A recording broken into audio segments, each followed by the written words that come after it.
Welcome to another edition of Let's Talk Jonesboro. Today we have Selena Barber. Selena, welcome to Let's Talk. Thank you.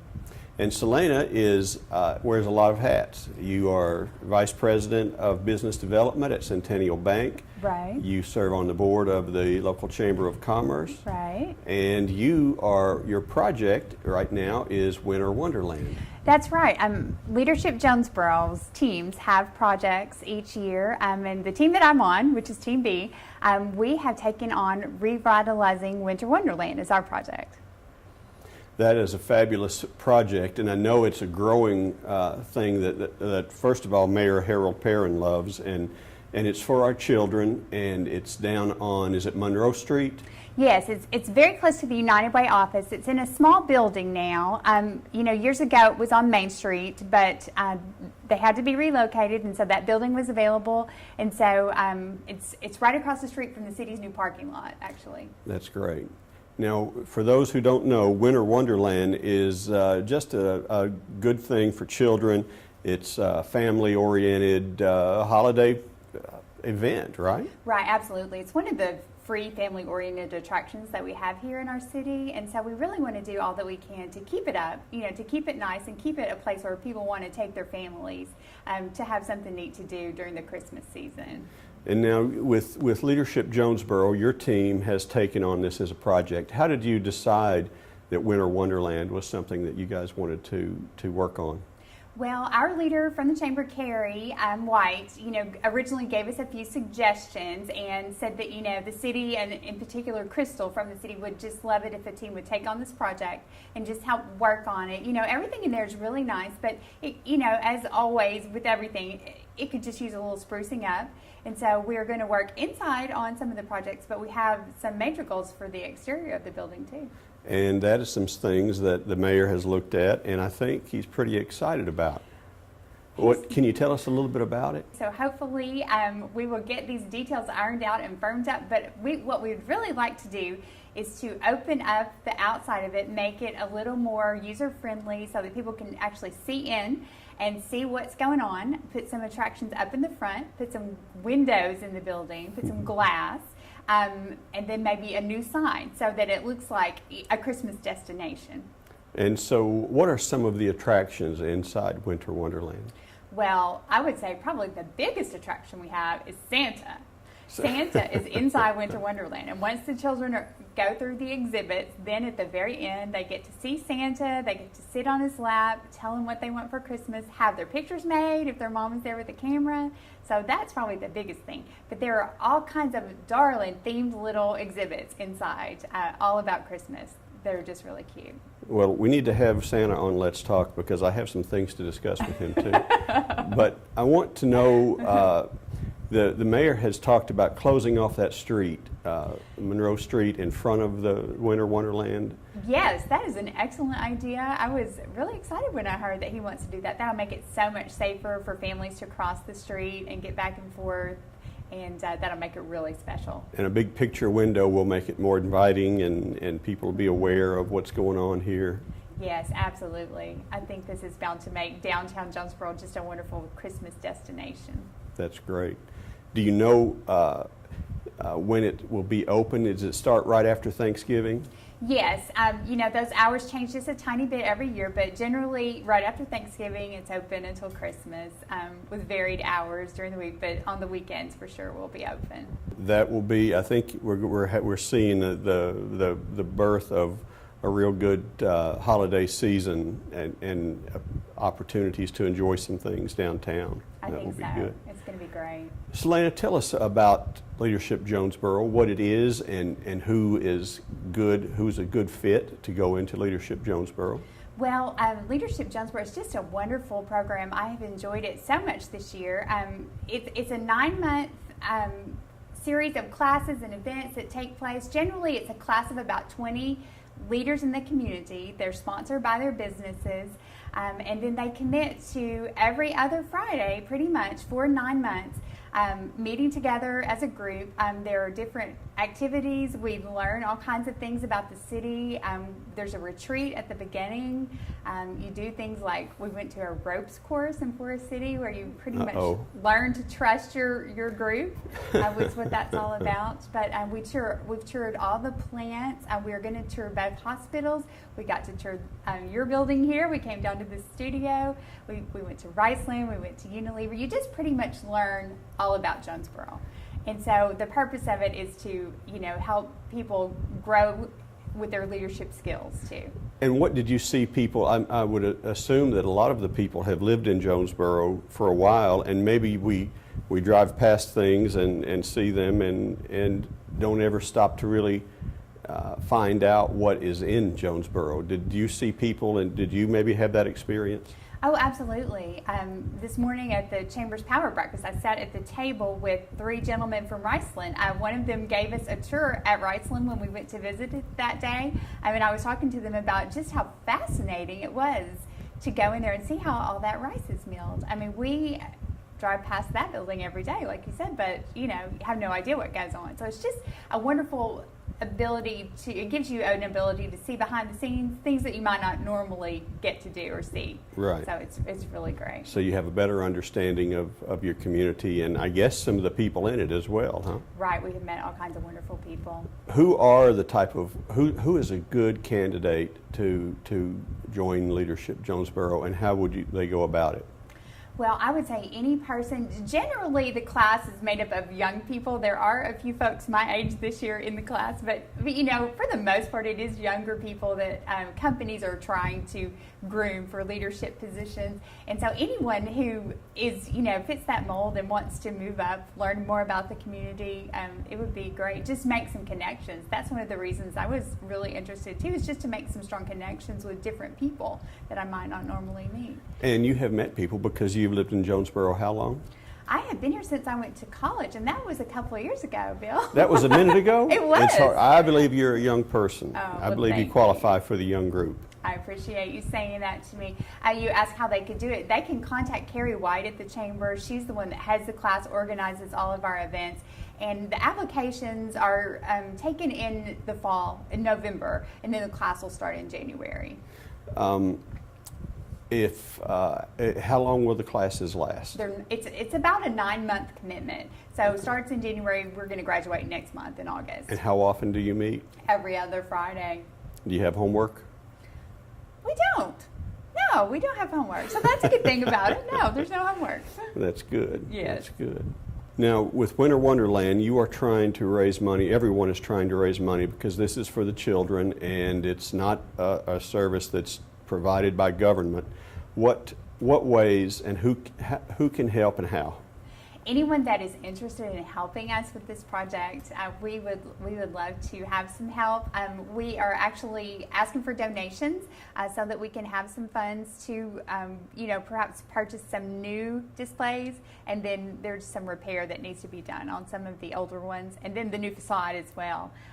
So that money can be donated to the Chamber, and then the Chamber is going to pay our bills once we incur those. Very so nice. that would be wonderful. Is it operated by paid employees, or is it operated by volunteers? Well, Crystal from the city heads it up, but she has to find volunteers every year. And so that is always so challenging to find folks, although getting to be with Santa all day seems like it would be something everyone would want to do. But if any organizations or individuals want to volunteer to, work the door, or we hadn't talked about this, but generally they pass out cookies when kids leave, and so that would be a fun thing for people to volunteer to do too. That's good. That's good. And if you would be interested in volunteering, please call the mayor's office and ask for Crystal Glisson.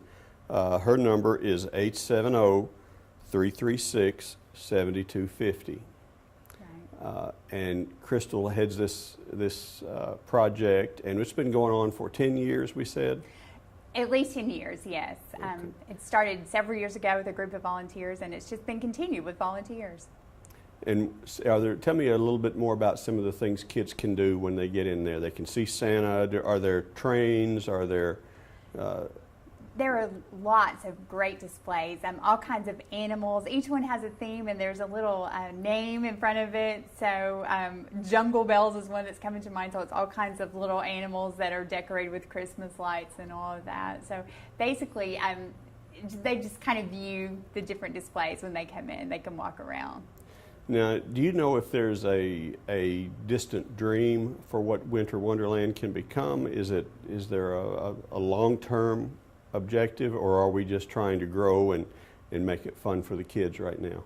Well, I am sure that if we talk to the mayor about that, he probably does have a long-term plan for Winter Wonderland. There are all kinds of things that could be done with the manpower and the money, but it's a great space as it is, and so we just want to just spruce it up just a little bit. Right. Now, you're on the Chamber Board. Tell us a little bit about what's going on at the Chamber of Commerce these days, and what will we see? What will people in the public see and know that they need to thank their chamber for? The chamber spends a lot of time and energy on things that they can't really even talk about. Mark Young from the chamber will often get inquiries from businesses, and sometimes he doesn't even know who the business is, or it's such a big secret sometimes until a business will actually decide to come here. And so he certainly doesn't tell us who has called him, but a lot of times he'll say we had 2 or 3 different inquiries, about the city, about the possibility of businesses relocating here. So, and that's in his role as economic development leader too. Yeah, because they like to keep secrets until they're ready to unveil, aren't they? They have to. Yes. That's part of it. But we've had some nice growth yes. in recent years. Can you talk about some of the successes that we've seen? Well, all of the industry that's out at the industrial park is really, a part of that committee. And I'm trying to think what the most recent industry, we had a groundbreaking, and is it FMH Conveyors? It is. You're right. Thank you. Yeah, FMH Conveyors. I went to that groundbreaking, and that's huge for Jonesboro because there was a possibility they were going to relocate somewhere else, and so the decision they made to even keep what they had here and then improve it is significant. What type of things do you talk about when we're recruiting another companies to compete? Because a lot of times we have to recruit to keep businesses from locating in other cities. There are other cities our size, in not necessarily Arkansas, but in the region. And do you guys discuss certain issues when and when not to try to help? Well, I don't know that we discussed specifically when and when not to, but you had asked about things that are brought up. Of course, the new designation with the I-555, that is significant. And so we get a lot of people looking at us now that weren't looking at us before as a result of that. And then also our labor force, we can draw from so many counties around us. People drive in to work, and that's pretty significant. So That is right. And of course, the red coats. We see yes. the red coats at every grand opening, yes. and there are so many businesses that are opening up in Jonesboro. It seems like we have a handful every week. Oh there Mandy from the chamber sends out emails almost daily about the ribbon cuttings for that day or the next upcoming week, and there are all kinds of businesses that are opening, and it's just wonderful, really. It really is. Selena, thank you for taking the time to visit with us today on Let's Talk, and I hope you can come visit us again soon. Well, thank you. I'd love to. I appreciate it. All right. Next on Let's Talk Jonesboro, we have 2 community members providing a new service for the city. We have Natalie Fleeman, who is a member of Leadership Jonesboro, and we have Sergeant Cassie Brandon of Jonesboro Police Department. Welcome, ladies. Thank you for having us. Thank you. Well, now, what you guys are doing is Swap Spot. And can you tell us a little bit about it? Sure, that's right. We're here today with Swap Spot. This is a new feature added to Jonesboro that can serve all of Northeast Arkansas. These are areas that are designated public places around the community that different residents can go to make exchanges of items that perhaps they bought or sold through online sites such as Facebook online yard sale sites or Craigslist. But regardless of the site in which people purchase items, these spots can be used for other activities as well. You you can also use these spots to have child custody locations as well when you need to exchange a child between two guardians. And Sergeant, has this type of thing, has this been a concern for police, that this type of, I know Facebook has, and other social media has provided places where people buy and sell things, and then of course they try to meet at locations. Right. Has this been a concern? Have we had problems with that? I don't know if we've had a widespread problem. I do think that it's a concern for sure. When strangers meet to exchange items for money, there's always that chance that it could be a setup of some sort, or one party might try to take advantage of the other party. So we were approached by the leadership Jonesboro group to do this project, and we were more than happy to get on board with it because it does provide an extra level of security for these exchanges that are going to happen anyway. So, as a city department, we feel like it is, particularly being the police department, that we're here to enhance people's safety and security, and I feel like this does that. And you have seen, I know nationally there's been reports and concern about thefts and dangerous encounters Yes. in these situations. Yeah, correct. And something that people should know about the spot is, particularly the one at the Jonesboro Police Department on Caraway Road, there's an officer that mans that building 24/7. So they can come anytime during the day to do their exchange. The officer won't necessarily be present during the exchange, but if there's a problem, that officer would be in the building and can be easily accessed. Readily available. Yes. In addition to that security feature of having an officer present at the SWAT spot locations, we also have 24-hour video surveillance in place in certain locations. The police station headquartered at 1001 South Caraway Road has 24-hour video surveillance. So should an encounter go wrong, you have that feeling to know you can always go back to the footage and see what happened, and you can always trace down things. This is just a way that our community is being proactive in the safety of our citizens. It's definitely an added value to the residents in Jonesboro and all of Northeast Arkansas. There are so many small towns in this area that use Jonesboro as that hub of economic activity. And many times people from surrounding towns will drive 30 minutes or so into Jonesboro, perhaps just to meet someone to get a really good deal that they found on Craigslist or Jonesboro online yard sale sites. That's fabulous. Now tell me how many locations that you have, Natalie, and tell me where they are.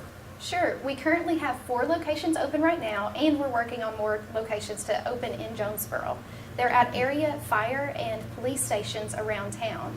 We have the police station located at 1001 South Caraway Road, and we also have 3 fire station locations, fire station number 1, number 2, and number 3. Currently, the fire stations do not offer video surveillance at this time. However, I do believe that that's something they're looking into implementing in the future, but we don't yet have a date for that yet. But be sure to know that the location at 1001 South Caraway Road, the police station location, does have 24-hour video surveillance. Very nice. And what type of things will people, it's called Swap Spot, but I would assume this is for you to sell basically without having to go through a consignment process. Sure. A lot of people meet on these sites regardless of what item it is that they want to sell, and this is just a way that they can not go through other avenues to do that activity. They can just meet directly with the buyer or seller. We're not necessarily promoting that people buy and sell goods online, but what we are doing is we recognize a need for people to meet in locations when they do this activity. And again, this isn't just those who use online yard sale sites or Craigslist. It's also used for other exchanges, such as child custody. Very nice, very nice. What type of, Sergeant, what type of precautions should people take, even with Swap Spot, and especially without Swap Spot? What type of precautions should people use when doing these type of activities? Well, I would suggest, regardless of where you're going to go to meet somebody, that you take someone with you, that you don't go alone. Preferably do it during the daytime hours when there's still sunlight out. Our lots are all well lit at night, but it still does help deter some criminal activity if you're operating within daytime hours. Let someone else know where you're going to be, that you're meeting somebody, and whatever information you can get about that person before you go meet them, pass that along to somebody else too, so they'll know who you're meeting. How did this, and now you're with Leadership Jonesboro, and can you tell us a little bit about what Leadership Jonesboro does and how you guys came up with this project? Sure thing. Leadership Jonesboro is a program of the Jonesboro Regional Chamber of Commerce. It's a program where it identifies certain leaders in the community that they want to bring together to network and to better enhance their leadership skills. The best way to be a leader is to serve. This program has an emphasis on community involvement and activities. They asked us to locate an area in the community that we could provide our skills, our talents, our energy and focus to, so that we could do something good for our community and to give back. One of the areas that we identified when brainstorming as a team was the need for local exchange zones. These zones have popped up in communities all across the nation. They've popped up in nearby cities and towns from coast to coast. And we thought, Jonesboro is a good place to have one of these. Why don't we have one? I think it would be something we could implement. Let's get talking. So at that point, Leadership Jonesboro, our Group D, which is made up of 5 members, we have Vincent Turner, who works at St. Bernard's. We have Morgan Sally, a member of the Jonesboro Library and an employee there. And we also have Will Branch with the Jonesboro Insurance Group. So as you can see, we have people from all over the community that wanted to pair together for the single unifying purpose of doing something good for our community. We brainstormed this need. We decided to approach our city government, to approach the fire stations and the police stations, and we're so happy to get support from those key leaders because they truly have made sure that this project came to fruition. Big thank you to both Chief Miller from the Fire Department and Chief Rick Elliott from the Jonesboro Police Department because they really helped oversee this. Big thank you to Sergeant Cassie Brandon, who's sitting here with me today, and Paul Holmes from the Jonesboro Police Department because they have been extraordinary in implementing this for our community. Sergeant Brandon, this has already been implemented a little bit, right? So it's Yes, being used? It is, yeah. I see people at least once or twice a day when I'm at work using the parking lot for this purpose. And so give us an example of how a transaction happens. From what I've seen, I haven't actually done one, but from what I've seen, people pull in and I guess they tell each other beforehand how to identify, I'm in this kind of car, I'm in this kind of car, and they just get out and I saw one that was like a baby stroller, and they got out, kind of looked it over, and then the buyer took the stroller and gave the seller the money, and they went on about their business. It's a pretty simple transaction. We do ask that when people use these zones that they're mindful of not blocking driveways and also not parking in restricted parking areas. Our lot on Caraway Road at police headquarters is the whole parking lot is recorded, so they can park anywhere in the parking lot to do these So exchanges. simple parking spaces at the JPD headquarters. Yes. Okay. And how did you arrive at these spaces? Who negotiated? Did businesses contribute these spaces, or how did you guys acquire these 4 spaces? We acquired these spaces by brainstorming with the Jonesboro Police Department where are the best places in town that are both convenient to residents, but it works with the logistics of things because we don't want to do something very expensive. We want to best utilize the resources we already have in place, and those resources are our fire and police stations around town. They're already there. They already have a parking spots available. All we had to do was work and get support from key leaders, make sure we have video cameras installed in the appropriate places for select locations, and also put up signage at the locations. That way people know where to go and where to park. And so have you heard any feedback on this this enterprise? The community response has been amazing. We have heard nothing but positive things. We have actually had over 30 media hits, both locally and statewide. We were blown away that the community is so excited to have this new added value and feature for Jonesboro. We had a Facebook post go viral, and it had over 1,000 shares and 700 likes last time I checked, and it's probably still growing. And all of the comments on that feed have been nothing but good comments. Best idea I've heard in a long time. I'm so happy Jonesboro has this. We really needed this. It's just an overwhelming response that people enjoy this and are happy to have this. Where can people go to get more information if they'd like? All they have to do is go to the police website, go to jonesboropolice.com/swapspot. There you can see more information. You can learn where the locations are, which ones are open, which ones are coming. You can even have a map of where to view them. And you can also go to our Facebook page, Jonesboro Swap Spot. Like that Facebook page, a lot of people are already on Facebook anyway because they do so much activity with the Facebook online yard sale sites. So it's very convenient. Just go over there, like it, keep up to date with what's going on in your area. Is that the best way to initiate contact for the swaps? Well, I think the best way would probably just to leave that communication between the two parties. Okay. Just messaging that person saying, hey, I noticed you have a couch that I'd really like to buy. How much are you asking for? I agree to pay this, and let's decide to meet at a convenient location in town. Very simple. You guys have found a brilliant service, I think, that makes Jonesboro all the better. And Sergeant Brandon, I think it's wonderful. We love the way that our police department always embraces new ideas and helps our community. And we thank you guys for what you do and for being our guest on Let's Talk Jonesboro. Thank you Thank so you very much. much. All right.